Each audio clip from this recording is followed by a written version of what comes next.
നടനെ വീട്ടിൽ മരിച്ച നിലയിൽ കണ്ടെത്തി. ഞെട്ടലോടെ സിനിമാ ലോകം.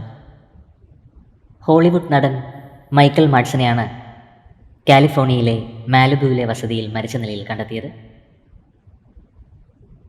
എന്നാൽ ദുരൂഹതകളില്ല എന്നാണ് അമേരിക്കൻ പോലീസ് വ്യക്തമാക്കുന്നത്.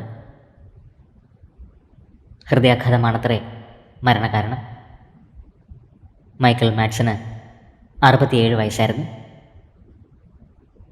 കിൽ ബിൽ, റിസർവോയർ ഡോഗ്സ് എന്നീ ചിത്രങ്ങളിലെ നടൻ്റെ പ്രകടനം ഏറെ ശ്രദ്ധിക്കപ്പെട്ടിരുന്നു. പ്രിയ താരത്തിന് പ്രണാമം അർപ്പിച്ച് നിരവധി പേരാണ് ഇപ്പോൾ സോഷ്യൽ മീഡിയയിൽ എത്തുന്നത്. 67 വയസ്സായിരുന്നു. ഹോളിവുഡ് സിനിമാ ലോകത്തിന് കനത്ത ഒരു നഷ്ടമാണ് സംഭവിച്ചിരിക്കുന്നത്. നടൻ്റെ ആത്മാവിന് നിത്യശാന്തി ലഭിക്കട്ടെ എന്ന് നമുക്ക് പ്രാർത്ഥിക്കാം.